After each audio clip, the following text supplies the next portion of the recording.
24 tarde.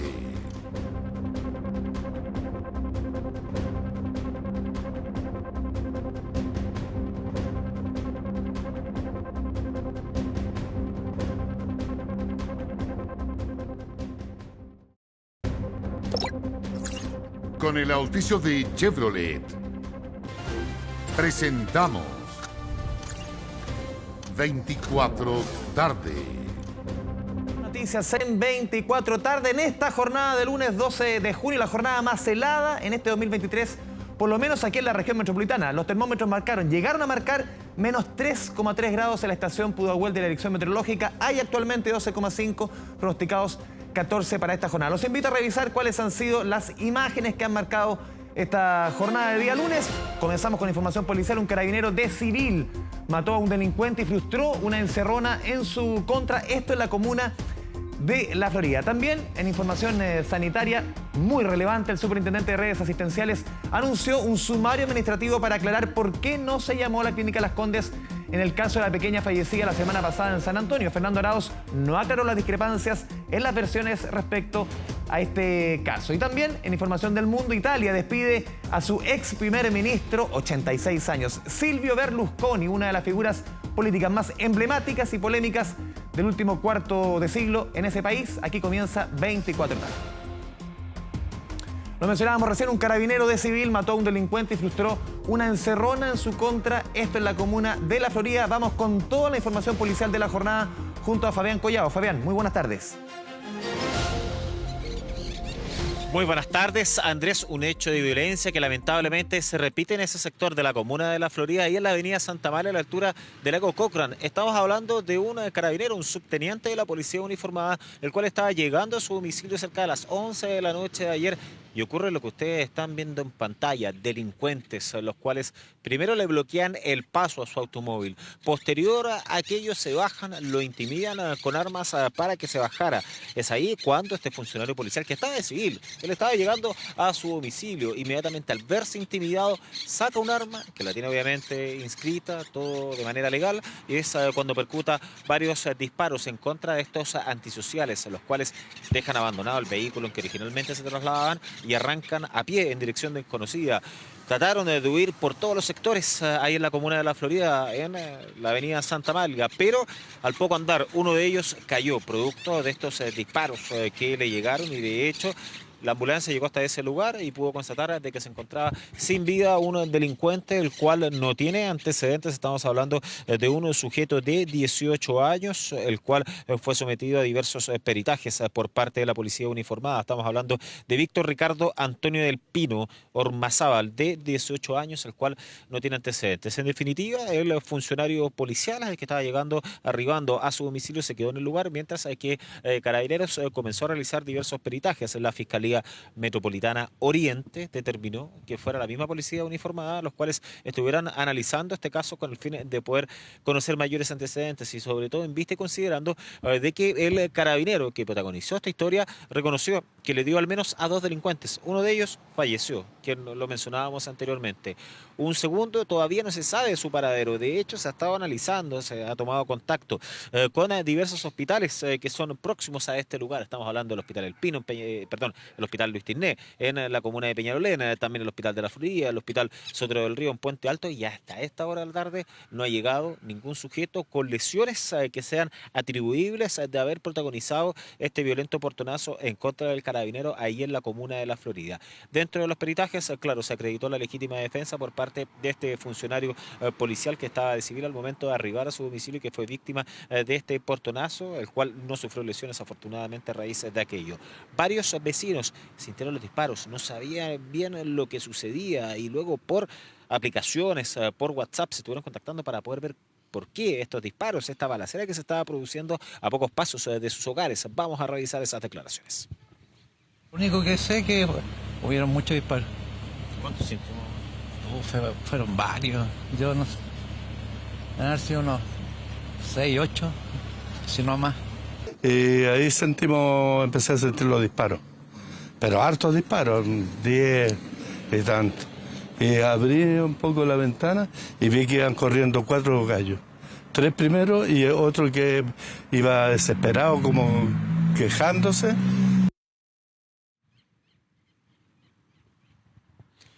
Claro, incluso uno de los delincuentes que estaba arrancando el lugar podría haber estado lesionado. Esos son los detalles que tiene que analizar de todas maneras la policía uniformada, que ya trasladó los restos del fallecido de 18 años hasta el servicio médico legal para poder realizar la respectiva autopsia. El tránsito estuvo absolutamente suspendido en la avenida Santa Amalia, que es una calle que durante las mañanas, durante las tardes, tiene un flujo vehicular importante, no así durante la madrugada. De hecho, los vecinos lo que nos comentaban, que lamentablemente han sido víctimas de la delincuencia en reiteradas ocasiones, que lamentablemente muchos portonazos y encerronas ocurren en los alrededores, no así otros delitos, para nada, sino que ese es el principal foco de delincuencia que lamentablemente ocurre en dicho sector de la comuna de La Florida, pocas cuadras de la avenida La Florida en dirección hacia el oriente. Carabineros entonces estuvo realizando peritajes y vamos a revisar esas declaraciones. Sorpresivamente otro vehículo se cruza y le obstaculiza el paso. Descienden 4 individuos armados a rostro cubierto y proceden a intimidarlo con la finalidad de sustraer su vehículo. El oficial desciende del vehículo y hace uso de su armamento particular. Y el resultado de esto frustra el intento del robo hacia su persona, resultando uno de los delincuentes fallecido en el lugar.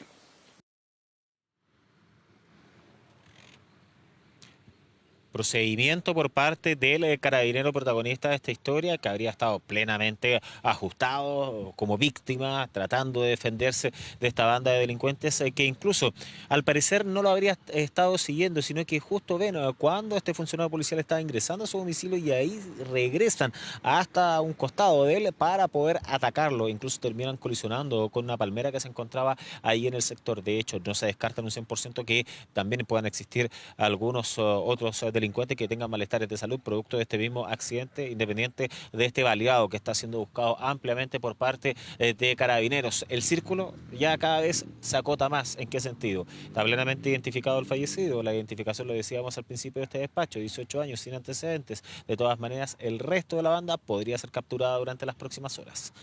Nos trasladamos ahora a la comuna de Quilicura para poder ver otras informaciones. Nuevas carreras clandestinas. Irresponsabilidad total, lo que ustedes están viendo en pantalla, que lo hemos dicho en reiteradas ocasiones, ha traído millones de consecuencias. Víctimas fatales, un carabinero asesinado, eso fue en la región de Valparaíso, en San Antonio, a principios de este año. También personas accidentadas, lo que ocurrió ahí en la comuna de Quilicura, en un barrio industrial. Estamos hablando del sector de San Ignacio, por la calle El Juncal. Un grupo importante de personas se juntó para poder ver estas carreras clandestinas, y ahí mientras los protagonistas de esta situación estaban realizando derrapes o drift, como se llama, para poder observar cómo hacían estas piruetas, estas maniobras los conductores. Uno de ellos perdió el control del vehículo y termina arrollando al menos a 2 personas, según los antecedentes preliminares, los cuales fueron trasladados hacia diversos centros asistenciales. Carabineros recibió la alerta. Por lo mismo, los uniformados de la 49ª Comisaría de Quilicura llegaron al lugar, pero ya se habían ido todos. De todas maneras, va a ser los centros asistenciales para poder conversar con los heridos. Claro, no quisieron entregar ningún tipo de antecedente, y obviamente que no las sospechas en los recintos hospitalarios, o porque eran personas que estaban llegando producto de accidentes de tránsito del cual no se tenía mayor conocimiento. Y es a raíz de esto que ustedes están viendo en pantalla. Irresponsabilidad total, donde la policía uniformada, la sección investigadora policial de la 49ª Comisaría de Quilicura está analizando estos mismos registros, las patentes, para poder ahí seguir acciones judiciales en contra de los protagonistas de esta historia. Vamos a revisar declaraciones por parte de las autoridades. Una vez que llegó personal de Carabineros, ya no se encontrarían las personas lesionadas, habrían sido trasladadas momentos antes por personal de SAMU, siendo trasladadas a distintos centros asistenciales, dentro de ellos el Hospital San José y la Clínica Santa María. La gente utiliza para hacer este tipo de derrape, pero no carreras clandestinas. En el momento que llega personal de Carabineros no se encuentra ningún tipo de móvil que reúna las características con respecto a vehículos que desarrollan este tipo de acrobacias, como se podría decir. Acá se pone también no solo en riesgo la vida de las personas que participan de estos eventos, sino también quienes pueden ir transitando por los lugares. No es solo labor de Carabineros o presencia policial, sino también una colaboración público-privada para poder abordar este tipo de incivilidades. Situación compleja que se repite constantemente, sujetos que sobre todo son aficionados a películas de Hollywood, a películas como Rápido y Furioso, y que tunean sus vehículos para poder protagonizar estas carreras clandestinas que lamentablemente han terminado con consecuencias fatales, pero todavía hay muchos que no entienden. En este caso el saldo fue de 2 personas las cuales están accidentadas. Cerramos nuestro despacho, muy atentos a la investigación de la comuna de La Florida, entonces con este funcionario policial con legítima defensa, iba a ser víctima de un portonazo en el ingreso a su domicilio, y es ahí cuando fue atacado por un grupo de delincuentes. Lo intimidaron con armas y es así como él percutó varios disparos en contra de los delincuentes. En total, un antisocial fallecido de 18 años, mientras que se está buscando al resto de la banda, donde también podría haber otro baleado nuevo en este nuevo portonazo que ocurrió en ese sector, en el lado suroriente de la región metropolitana. Andrés. Seguimos muy atentos con las novedades. Fabián Collado, muy buenas tardes. Vamos a cambiar completamente de tema y de tono. El subsecretario de Redes Asistenciales, Fernando Arauz, confirmó que se realizará un sumario administrativo todo luego que se confirmara que no se llamó a la Clínica Las Condes por camas pediátricas disponibles. A pesar del anuncio, parlamentarios piden su salida. Marián Basso con los detalles del Palacio de la Moneda. Mari tampoco quiso responder. Se le preguntó varias veces al subsecretario Arauz por qué él había señalado lo contrario la semana pasada cuando dijo que sí se estaba trabajando en estos casos con la Clínica Las Condes. ¿Cómo te va, Mari?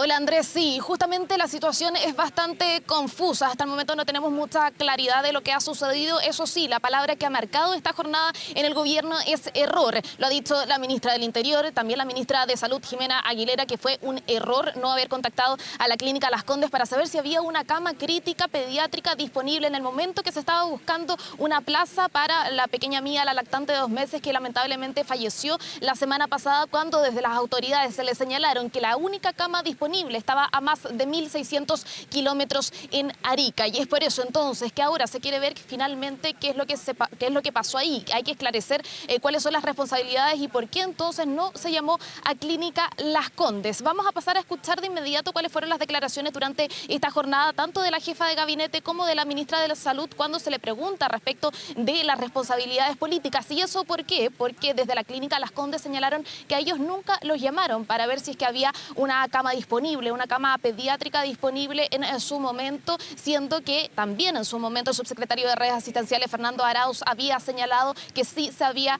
realizado ese contacto. Pasemos a escuchar las declaraciones de ambas ministras.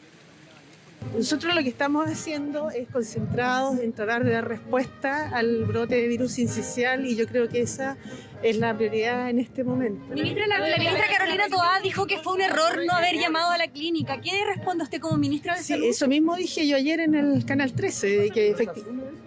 Hay que asumir responsabilidad. Lo que yo estoy diciendo es que lo que dije ayer fue que no se había llamado a la clínica y que eso era un error de interpretación porque la sentencia no inhabilitaba para haber llamado a la clínica. ¿Se ha pedido la renuncia?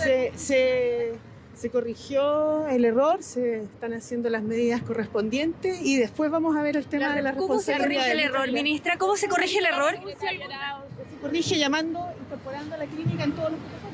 Efectivamente, el subsecretario Arauz va a seguir en su cargo, ministra. Eso no tengo que decir. Lo que se refiere a la mención de la Contraloría fue simplemente un error de mención. Creo que no amerita más análisis. Es un fallo del Tribunal Constitucional y la ministra cometió un error, mencionó la Contraloría. Es el Tribunal Constitucional. Se incurrió en un error en el sentido de no haber llamado a la Clínica Las Condes, porque si bien está este fallo, esta sentencia del Tribunal Constitucional que dice que no se le puede ocupar por prácticas que ha tenido de tipo laboral, cuando hay emergencia, ese tipo de restricciones se puede pasar por arriba. Claro, y ahí aparentemente ahí aparentemente hay un error, pero digo aparentemente porque esto se tiene que investigar bien.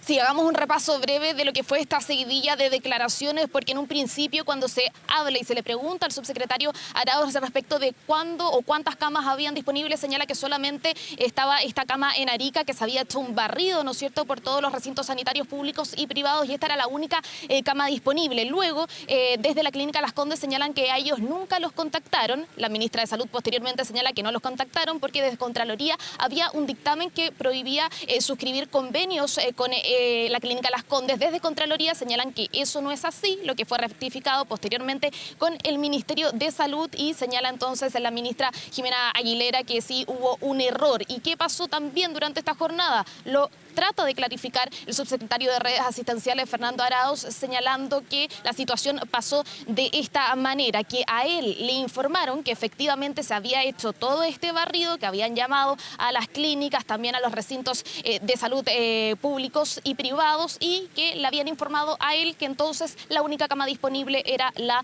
de Arica, pero que después ellos revisaron cada uno de los contactos a los que se llamó y ahí se dieron cuenta que la clínica Las Condes no estaba en esa lista de contactos. ¿Quién fue quien le informó mal al subsecretario Fernando Arauz? Le consultamos en reiteradas ocasiones a las autoridades señalando que eso lo va a establecer un sumario. Vamos a pasar a escuchar esas declaraciones del subsecretario de Redes Asistenciales.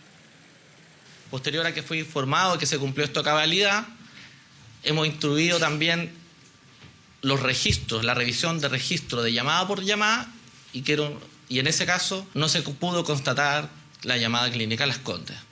Eso sucedió durante el fin de semana, porque estos fueron muchas llamadas a todos los hospitales públicos y privados de la red, y tomado conocimiento de eso, hoy día a primera hora de la mañana se ha instruido la investigación sumaria y la auditoría administrativa. Sí, pero les consultamos a las autoridades finalmente también dónde está la responsabilidad política. Eso por varias cosas, lo decía el presidente del Colegio Médico.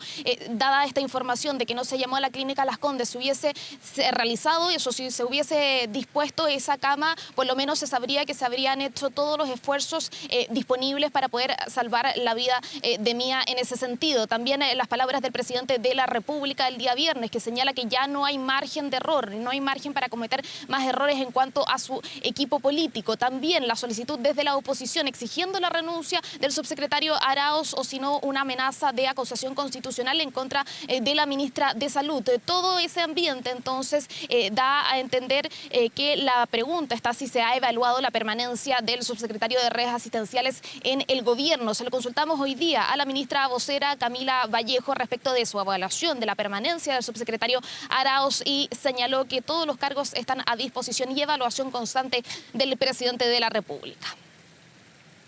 Todo lo que tiene que ver con responsabilidades políticas y evaluaciones de las autoridades correspondientes, eso le corresponde obviamente al gobierno a nivel central, particularmente al presidente de la República, porque cada autoridad está en su desempeño en la medida que cuenta con la confianza del presidente. Frente a la no aplicación a cabalidad del protocolo, hay que esclarecer evidentemente lo que sucedió y las responsabilidades frente a aquello que terminó siendo que la clínica Las Condes no fuera contactada cuando sí debió haber sido contactada.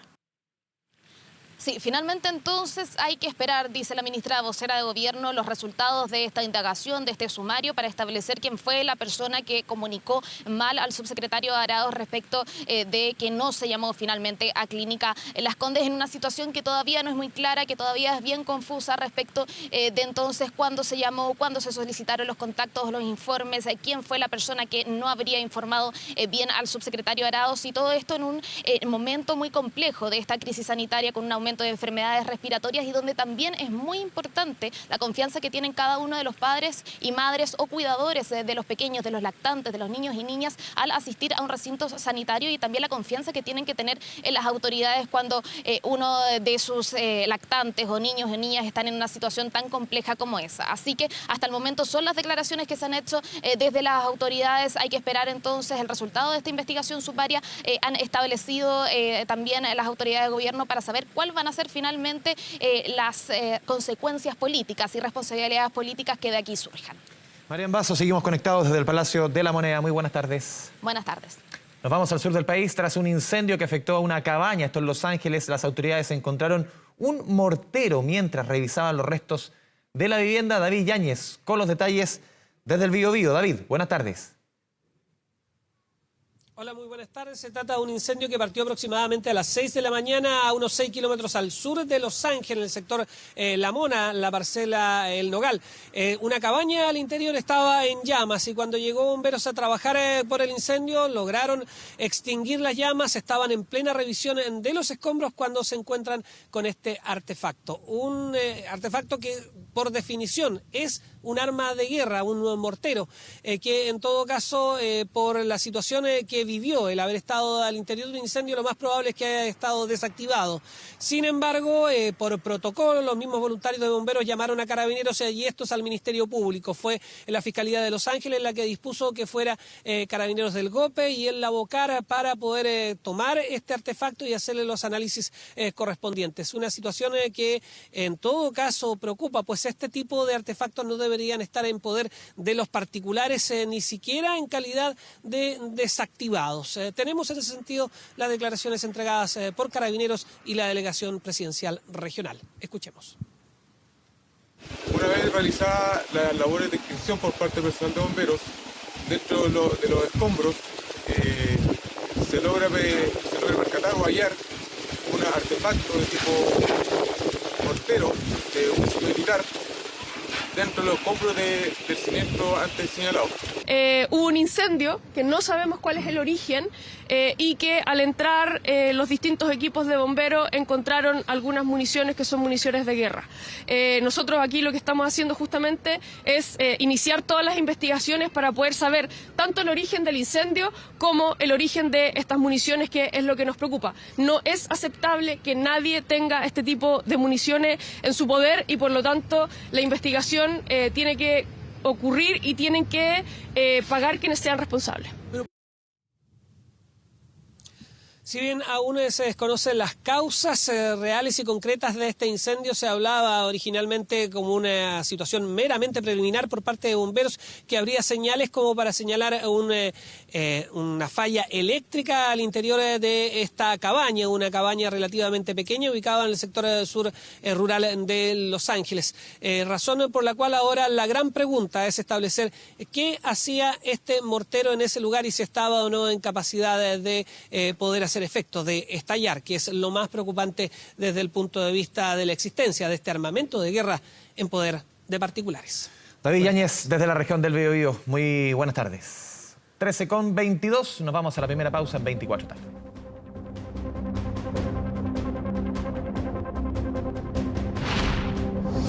Ya volvemos con 24 tarde. Horas. 350 sillas de ruedas, 14 nuevos carros eléctricos son parte de las medidas del plan Aeropuerto para Todos y Todas, que busca entregar un servicio accesible e inclusivo para todos los pasajeros. Dani Linares con todos los detalles. Dani, buenas tardes.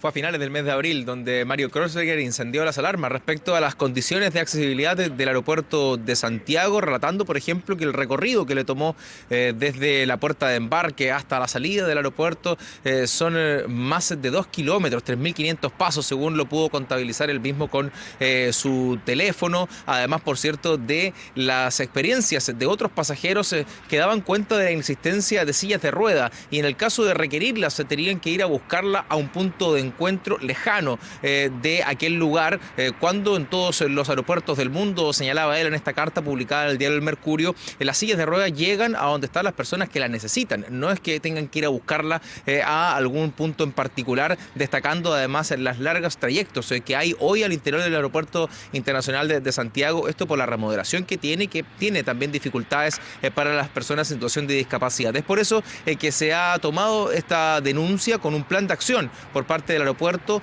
con una coordinación con el Senadis, también con el Instituto Teletón, que ha capacitado también a los funcionarios del aeropuerto para entregar un mayor servicio y que finalmente sea un aeropuerto para todos y todas, que es el mensaje que se busca entregar a través de la concesionaria, con un aumento de la cantidad de sillas de rueda, por ejemplo, en 350 sillas habrán disponibles para las personas que lo requieran, además de los carros de acercamiento, que se van a sumar 14 nuevos carros para tener mayor oferta, incluso con aumento de estos puntos de encuentro, que son precisamente de donde se solicitan estos servicios.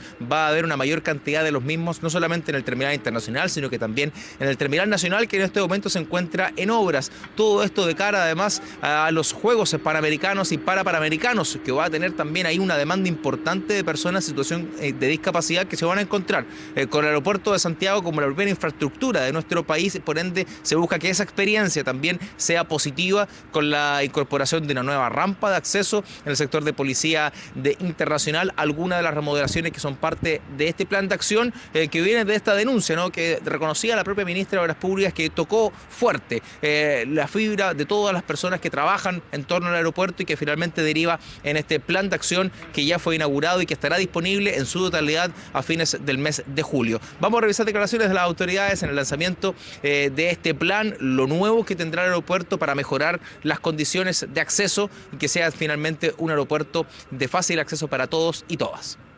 Don Francisco Mario Kreutzberger hizo una carta, un reclamo que fue bien duro en realidad, nos dolió harto, pero también nos remeció y nos permitió y nos obligó más bien a revisar cómo estábamos operando y a ponernos en alerta y a incorporar un conjunto de mejoras que nos tiene hoy día aquí. Don Mario Kreutzberger, que más conocido como Don Francisco, que también alertó sobre algunos tiempos de demora que podían establecerse en el tránsito del aeropuerto. Se tomaron medidas concretas y hoy día lo que estamos anunciando son un aumento de 350 sillas que podemos tener acá, que ustedes ven una muestra de esas sillas, y por otro lado también carritos, que en este caso son 14 carros nuevos, que lo que van a venir a complementar es el trabajo que ya se estaba realizando para la accesibilidad en el aeropuerto. Estamos reforzando la comunicación a los pasajeros sobre este servicio gratuito que brinda el aeropuerto con la instalación de señalética en las zonas de salida nacionales e internacionales. En el Terminal Nacional, que comenzó su proceso de remodelación hace unos meses, abrirá muy pronto un nuevo punto de encuentro para solicitar los servicios de asistencia, lo que mejora su visibilidad y comodidad. Servicios de accesibilidad que se pueden agendar previamente al arribo al aeropuerto internacional a través del sitio web del aeropuerto con 48 horas de anticipación, o bien si no se hace esa reserva, el servicio va a estar disponible de todas maneras. Para eso poder alertar a través de los counters de atención al público o bien de estos puntos de encuentro que se van a fortalecer y aumentar en el aeropuerto para poder acceder finalmente a las condiciones de movilidad. No solamente a quienes hoy tienen movilidad reducida, sino que también atendiendo a otras discapacidades. El aeropuerto va a mejorar, por ejemplo, su señalética, incorporando mejor información y más clara para todos los pasajeros y así transformar este puerto, que es finalmente el acceso a nuestro país en una buena experiencia para todos y todas, independiente si existe algún grado de discapacidad o no. Dani, muchas gracias por la información desde el aeropuerto de Santiago. Buenas tardes. Continuamos con otras noticias. El gobierno activó el código azul en 6 regiones del país, producto de las bajas temperaturas pronosticadas para esta semana para la zona centro-sur. El plan se implementó en Valparaíso, la región metropolitana, O'Higgins, el Maule, en el Biobío. Por lo demás, a nivel país se cuenta ya con 1.880 camas distribuidas en 94 albergues y residencias para poder atender a la población en situación de calle. La medida contempla incorporar operativos móviles adicionales que recorran las calles para entregar alimentos y abrigo a quienes lo necesiten, así como también el traslado a los diferentes puntos de albergues que hay disponibles. Durante este lunes en Santiago alcanzamos una mínima, la estación Pudahuel de la Dirección Meteorológica, de menos 3,3 grados centígrados, convirtiéndose en el día más frío del año. Sin embargo, en otros sectores fue peor. Por ejemplo, en Polpaico, 7,4 bajo cero, Peldehue, 5 grados bajo cero, en Talagante también 2,9 grados bajo cero. Bueno, existe la posibilidad de entregar alimentación caliente y también abrigo. Muchas veces también con lo que se puede asistir son con nylon o cosas para poder taparse en el caso que exista lluvia, pero por cierto uno de los desafíos más complejos tiene que ver precisamente con eso, con que esto es algo voluntario, esto no es algo que se haga a la fuerza. Las personas van a los albergues aceptando también las condiciones de reglas y normativas que tienen los mismos albergues. Por lo tanto, siempre lo que estamos tratando es que las personas puedan tener la mayor protección, que ojalá puedan ir a los albergues, pero como es algo voluntario, cuando las personas no quieren asistir, se les da alimentación y también abrigo en muchas ocasiones en la calle. Con una inversión de 1.200 millones de pesos, este lunes comenzó el proyecto de mantención de fachadas del barrio Forestal y también San Borja, financiado por el programa de revitalización de barrios e infraestructura patrimonial emblemática. El territorio donde se ejecutarán las obras es un barrio mixto, donde los comerciantes gastronómicos sobre todo conviven con los residenciales. obviamente con las residencias, iniciativa de la ilustre Municipalidad de Santiago y que forma parte del plan Te Quiero Santiago, busca la reactivación del centro histórico y barrios residenciales de los sectores Forestal, San Borja, con el objetivo de avanzar a una mejor calidad de vida de quienes habitan y transitan por la ciudad. De este modo, se da respuesta desde el municipio a una necesidad de la comunidad ante el deterioro sostenido que ha tenido el espacio público durante los últimos años.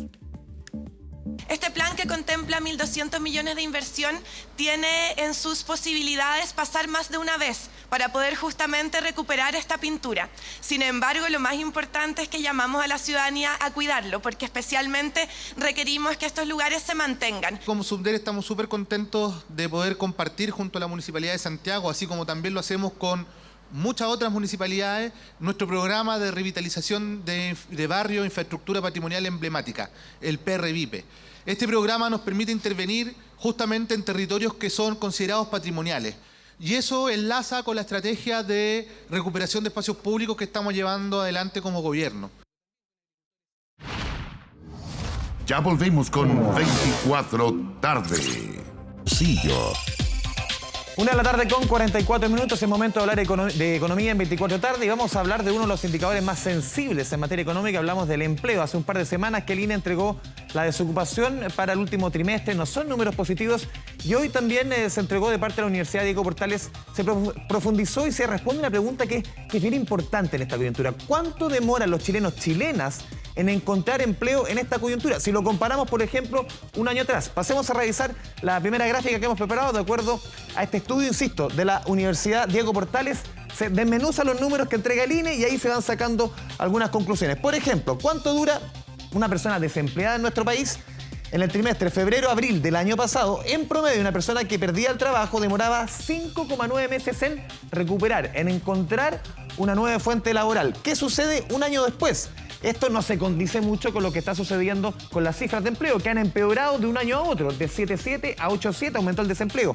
Pero el tiempo que permanecen las personas, de acuerdo a esta medición de la Diego Portales, desempleadas en febrero-abril del 2023, se reduce de 5,9 meses a 5,2 meses. Pasamos a revisar la siguiente gráfica y diferenciar, por ejemplo, lo que sucede entre hombres y mujeres. Y aquí también se da una particularidad bien llamativa, porque tradicionalmente, lamentablemente aquí el sesgo de género siempre se aplica. ¿Por qué? Porque para las mujeres encontrar empleo se hace más difícil, sobre todo por el tema de cuidado de terceros, por salas cuna, temas que hemos conversado muchas veces en este espacio. El año pasado, entre febrero y abril del 2022, en promedio los hombres demoraban 5 meses, las mujeres 5,6, es decir, prácticamente podríamos decir medio mes más que los hombres en encontrar empleo cuando quedan desempleadas.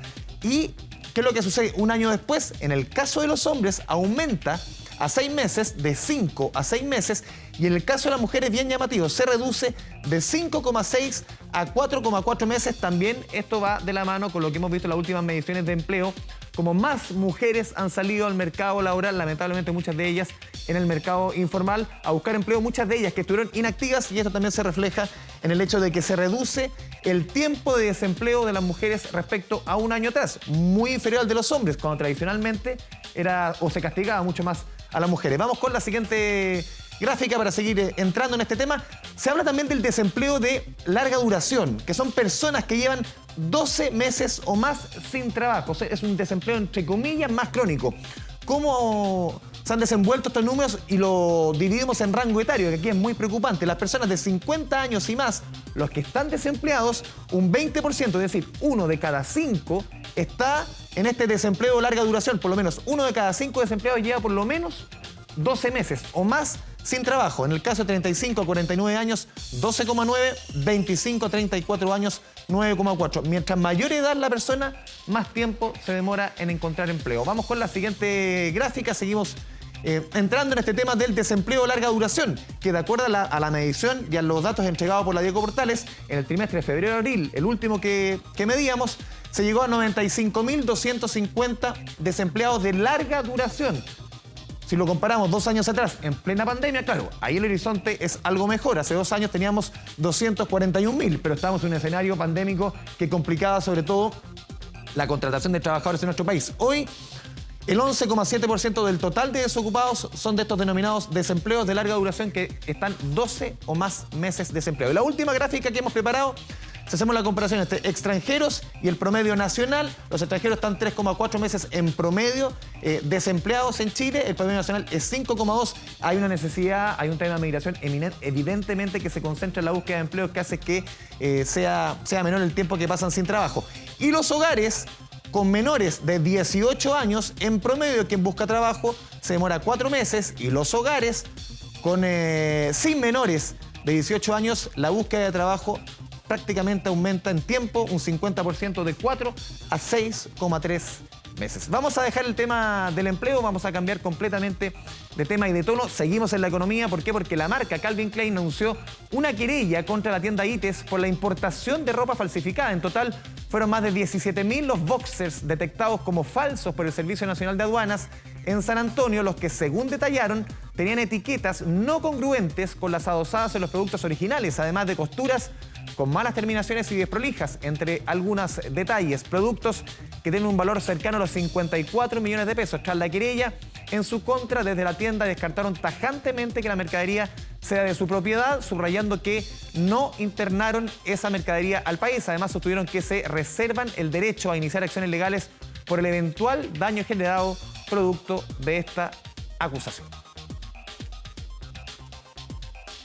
2 grados bajo cero se registraron este lunes en el Maule, y en los próximos días la temperatura va a seguir bajando. La agricultura resiente la ola polar que afecta a la zona centro-sur del país. Ricardo Muñoz nos cuenta más desde la zona sur del país, desde la región del Maule. Ricardo, buenas tardes.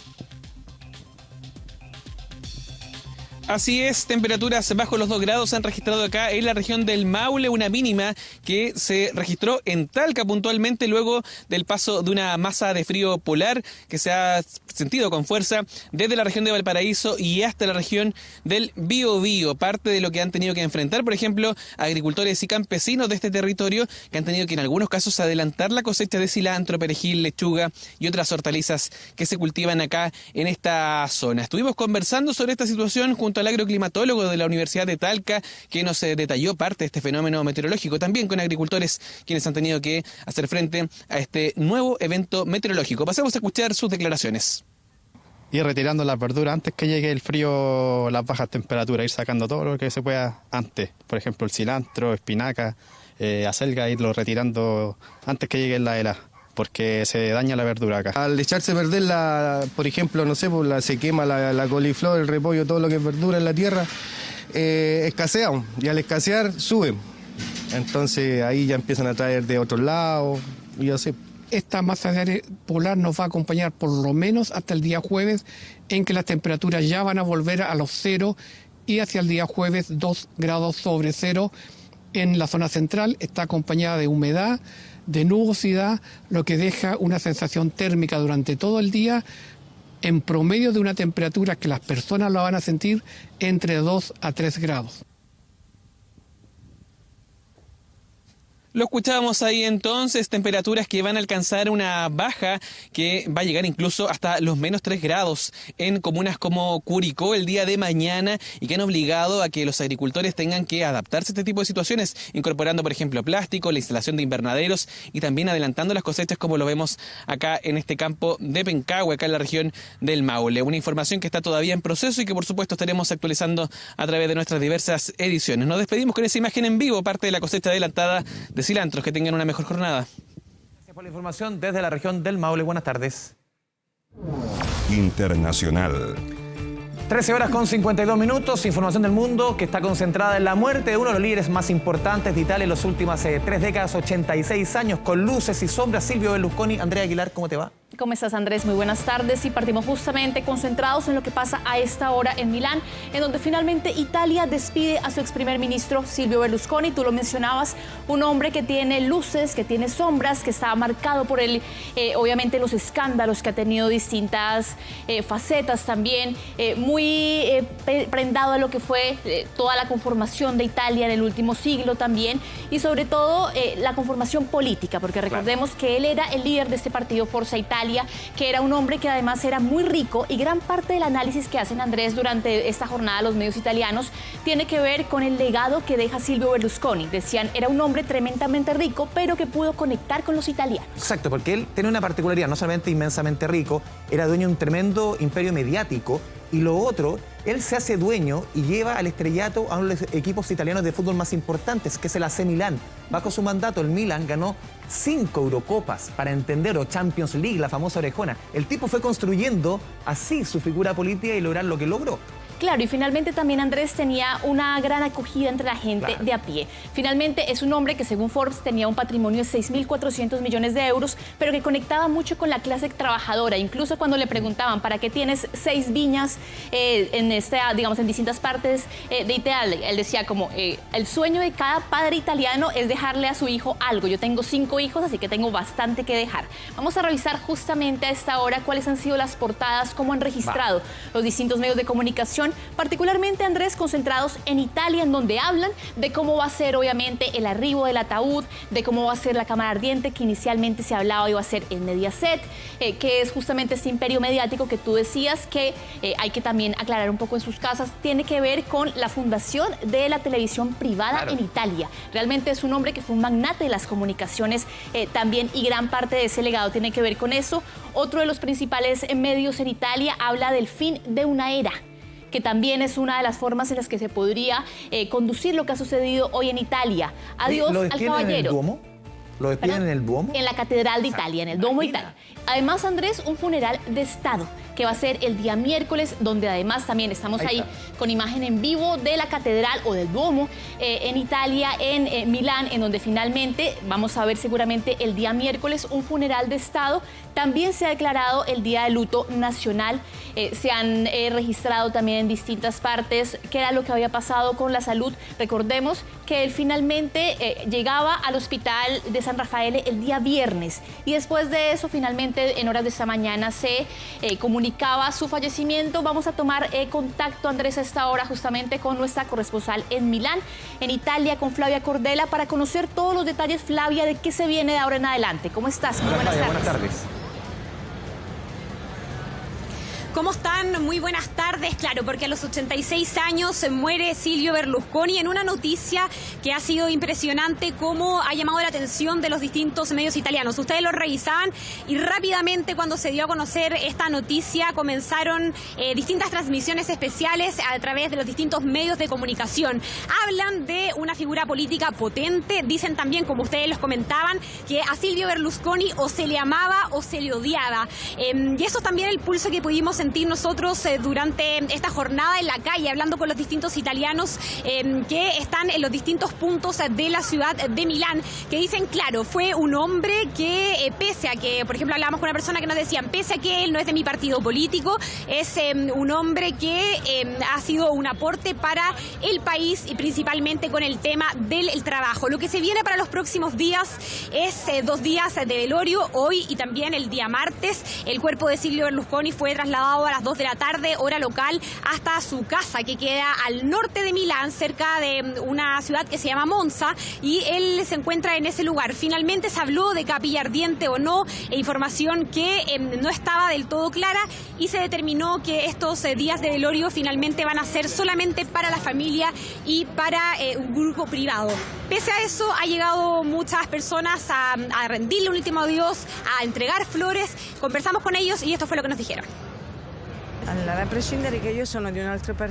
Yo soy de otro partido, pero siempre admiré a Berlusconi por su genialidad, por darle trabajo a las personas, porque fue un personaje influyente en el campo político italiano. Y lamenté la noticia cuando la escuché en la mañana.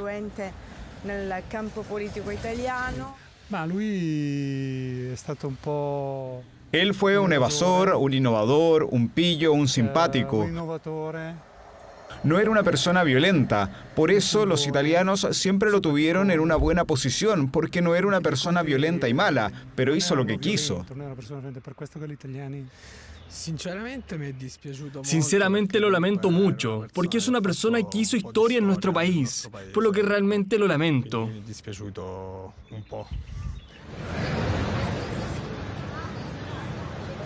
Una figura política que durante esta jornada ha sido totalmente recordada. Han sido cientos de personas los que han enviado mensajes para recordar la figura de Silvio Berlusconi.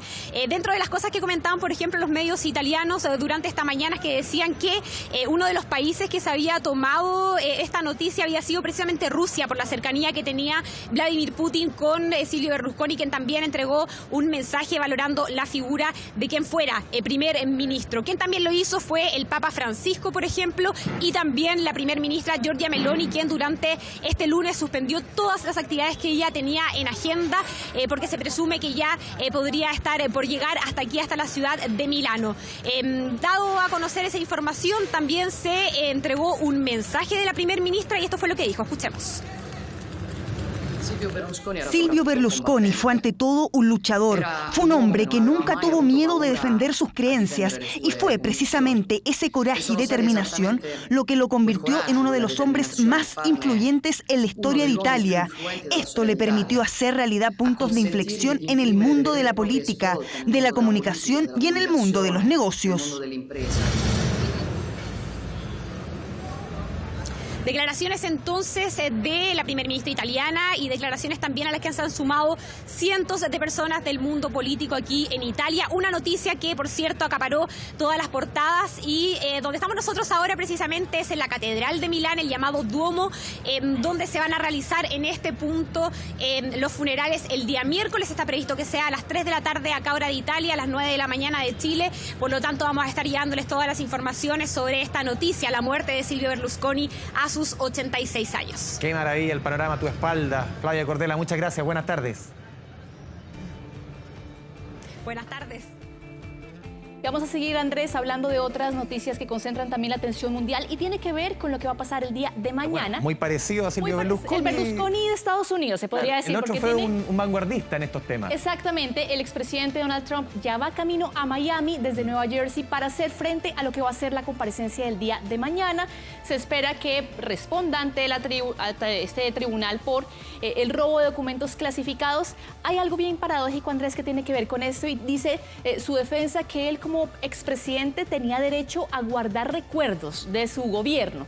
Lo que dicen los fiscales es que los documentos secretos de Estados Unidos no califican como recuerdos precisamente. Claro. No es una foto, no. Efectivamente, y no está como esa libertad que dice la defensa del expresidente Donald Trump, que finalmente en su calidad de expresidente él podría finalmente desclasificar estos documentos.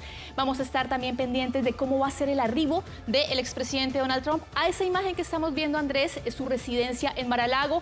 En horas anteriores se concentraban algunos de sus partidarios. Se espera que el Departamento de Policía de la ciudad realice también una conferencia de prensa sobre cómo se está preparando la seguridad en materia de cómo van a ser las movilizaciones también. Recordemos que además, luego de la acusación federal por 37 cargos de la retención de archivos clasificados, hay cientos de partidarios del expresidente Donald Trump que se espera se vayan acercando durante el curso de esta jornada y particularmente el día de mañana, cuando él finalmente tenga que comparecer ante la justicia.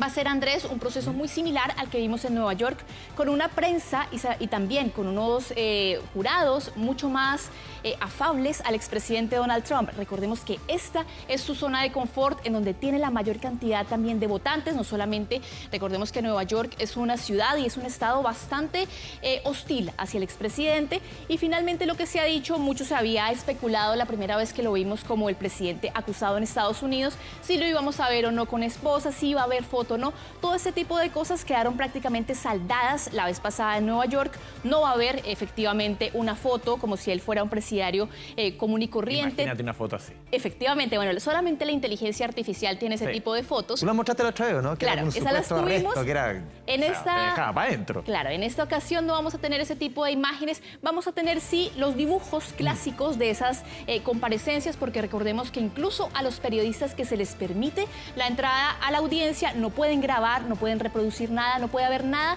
que vaya en contra del procedimiento. Se espera también, Andrés, que una vez finalice este procedimiento, él va a dar una rueda de prensa a eso de las 8:30 de la noche, ya cuando esté de vuelta en Nueva Jersey, a donde va a llegar para hacer un evento para recoger dinero, recoger fondos en medio de toda este nuevo proceso judicial que está en marco de lo que es la campaña del 2024. Hay que decir también que en el marco de este proceso, incluso sus peores adversarios, que en este caso es el gobernador de Florida, Ron DeSantis, y también quien fuera su vicepresidente, han cerrado filas en torno a decir que esto prácticamente es una persecución en contra del expresidente Donald Trump, que veremos nuevamente comparecer ante los tribunales el día de mañana.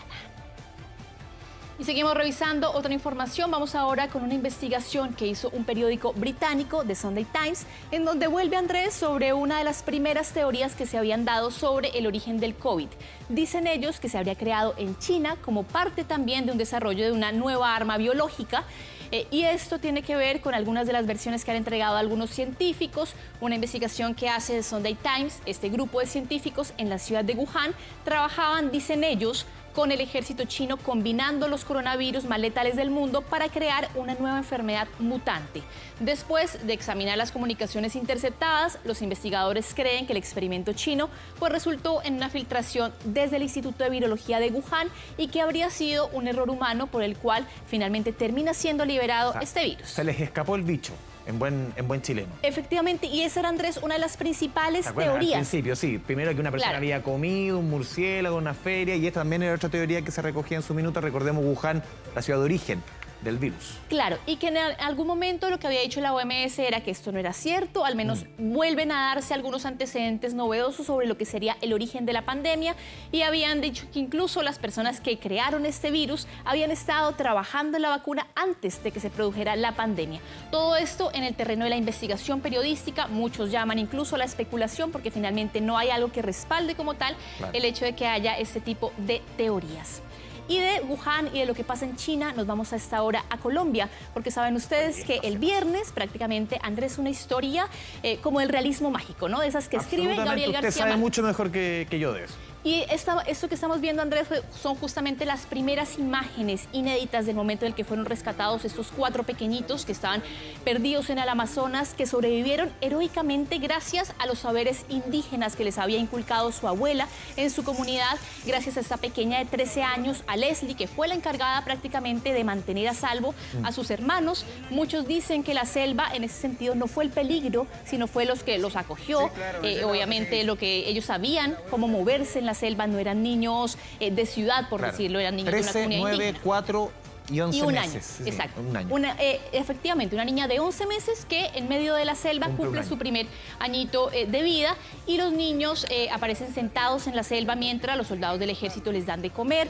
Son imágenes que obviamente tienen resguardada ya la identidad de estos niños, que han sido sumamente expuestos también durante los últimos días a las cámaras. Recordemos además que ellos están en Bogotá, se están recuperando para poder volver a sus comunidades, y se espera al menos que estén 3 semanas en la capital colombiana recuperándose de lo que ha sido una increíble experiencia en el Amazonas. Se ha conocido como, claro, bajo el testimonio sobre todo de la mayor, cómo sobrevivieron, de qué se alimentaron, primero de harina, después de pepas de fruta, incluso que al 4.º día del accidente es cuando muere la madre, y que le da este mensaje un poco que tú mencionabas también a los hijos de apoyo. Es una historia de verdad que tiene ribetes, como decías tú, de realismo mágico. Uno dice, ¿cómo ocurre esto? Bueno, la condición indígena también, tú lo mencionas, es muy importante para que estos niños hayan sobrevivido. ¿Cómo sobrevivieron 40 días? Una selva que, lo sé mejor porque es tu país, es muy tupida, que prácticamente, decían los rescatistas, no se veía a esta distancia. O sea, y realmente había una cantidad enorme, Andrés, de gente buscándolos. Era cerca de 200 personas, la mayoría de ellos militares, pero también muchos de los saberes indígenas. Había mucha comunidad indígena tratando de buscar el llamado de la abuela, que era también lo que se trataba de monitorear mientras ellos estaban perdidos. Y ahora, otra de las grandes incógnitas es qué pasó con Wilson, este perro que fue de los primeros que llegó al terreno que ahora hay toda una campaña para buscar a Wilson en la selva, porque lo que dicen los militares en Colombia es que finalmente fueron las huellas de Wilson los que fueron llevándolos hacia el lugar en donde finalmente encontraron a estos menores. Y de lo que sucede en Colombia nos vamos a esta hora hasta Egipto, porque finalmente confirmaron la muerte de 3 turistas británicos que viajaban a bordo de esta embarcación que estamos viendo en imágenes, un barco de buceo en el Mar Rojo egipcio. Otras 26 personas, incluidos 12 británicos, fueron afortunadamente rescatadas después de esta tragedia que estaba frente a la costa de Marsa Alam. Los videos muestran cómo rápidamente el yate fue consumido por las llamas mientras las personas se lanzaban al agua para poder escapar.